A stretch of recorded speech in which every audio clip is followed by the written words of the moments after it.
फिर से स्वागत आप सभी का। बात करेंगे रूस और यूक्रेन के युद्ध की। दरअसल इस युद्ध को चलते हुए 3 साल से ज्यादा का समय बीत चुका है। 24 फरवरी 2022 को रूस के राष्ट्रपति व्लादिमीर पुतिन के आदेश पर यह युद्ध शुरू हुआ था और युद्ध की शुरुआत में लगा था कि रूसी सेना कुछ ही दिनों में जीत हासिल कर लेगी, लेकिन अभी तक इस युद्ध का, इस जंग का कोई अंत नहीं निकला है। पिछले 3 साल में इस युद्ध की वजह से दोनों देशों में काफी तबाही मची है, लेकिन अब लोगों को इससे थोड़ी सी राहत जरूर मिली है कि दरअसल रूस और यूक्रेन के बीच 3 दिन का सीज फायर लागू हो गया है। यह सीज फायर 8 मई को आधी रात से लागू हुआ और 11 मई तक प्रभावी रहेगा और इस दौरान दोनों पक्षों की तरफ से एक दूसरे पर हमले नहीं किए जाएंगे, किसी भी प्रकार का कोई हमला नहीं होगा। करेंगे इस पर चर्चा, लेकिन उससे पहले आपको दिखाते हैं 3 दिनों का ये युद्ध विराम।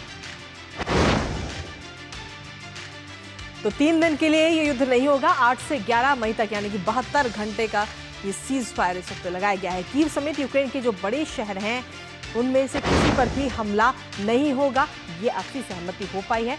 और इसके साथ ही अगर हम देखें तो पुतिन ने शांति का ये हाथ बढ़ाया है और शांति का हाथ बढ़ाते ही यूक्रेन की तरफ से भी सपोर्ट मिला और इस शांति को लेकर के बिना शर्त शांति वार्ता को तैयार इस वक्त होता हुआ नजर आ रहा है रूस। और साथ ही कहा गया है कि यूक्रेन हमला नहीं करेगा तो युद्ध विराम लागू रहेगा। ये बात रूस की तरफ से कही गई है कि यूक्रेन को हमला नहीं करना है इस दौरान, और अगर यूक्रेन ने हमला नहीं किया तो ये युद्ध विराम जो है वो आगे और भी बढ़ सकता है, ये लागू रहेगा, ये बात कही गई। इसके साथ ही कहा गया कि रेड स्क्वायर पर कल भव्य सैन्य परेड भी निकाली जाएगी। चीन के राष्ट्रपति शी जिनपिंग भी इस दौरान यहां पर मौजूद रहेंगे इस परेड के दौरान, जब ये भव्य सैन्य परेड वहां पर निकाली जाएगी तो शी जिनपिंग भी वहां मौजूद रहेंगे। लेकिन इसके साथ ही अगर हम देखें तो 3 साल से लगातार जो ये जंग जारी है उस पर 3 दिन का फिलहाल विराम लगता हुआ नजर आया है।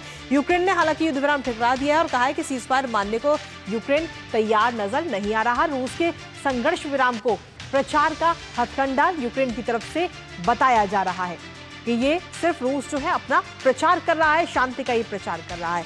और इसके साथ ही कहा गया कि 30 दिन का युद्ध विराम होना चाहिए। ये युद्ध विराम 3 दिन का नहीं बल्कि 30 दिन का होना चाहिए और 30 दिनों तक कोई भी देश एक दूसरे पर हमला ना करे, ये बात यूक्रेन की तरफ से कही गई। नागरिकों को राहत देने का बात को भी मुद्दा बनाया गया है यूक्रेन की तरफ से। साथ ही यूक्रेन ने रूस के ऊपर कई सारे आरोप भी लगाए हैं।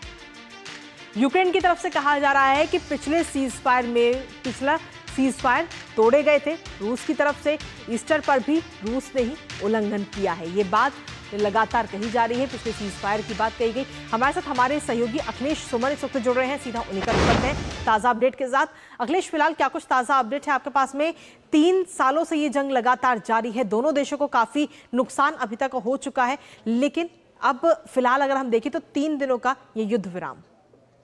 देखिए, 3 दिनों का जो युद्ध विराम है वह व्लादिमीर पुतिन की तरफ से घोषणा हुई है, रूस की तरफ से घोषणा हुई है। यूक्रेन ने इस पर सहमति नहीं जताई है और यूक्रेन का एक कहना ये है कि ये युद्ध विराम महज इसलिए कर रहे हैं कि रसिया में, मॉस्को में जो उनका 9 मई को जो एक सेलिब्रेशन होना है विक्ट्री डे पे वर्ल्ड वॉर 2 में, उस विक्ट्री डे को स्मूथली होने के लिए उन्होंने ये युद्ध विराम किया है ताकि उसमें कोई अड़चन नहीं आए, उसका जो भव्य प्रदर्शन हो वो भव्य प्रदर्शन हो दुनिया के सामने।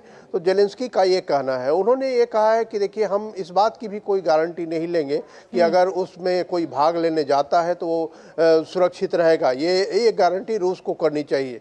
तो यह जो घोषणा है, यह घोषणा अभी तक माना ये जा रहा है कि ये एक तरफा घोषणा है।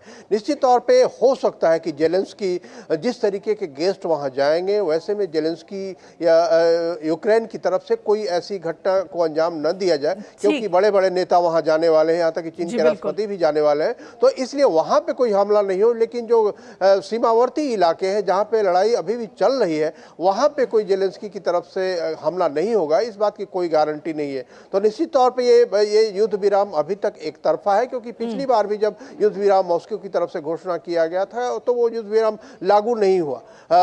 जेलेंस्की का ये आरोप है कि युद्ध विराम मॉस्को ने ही तोड़ दिया था। तो बस इस स्थिति को देखते रहना पड़ेगा कि क्या होता है।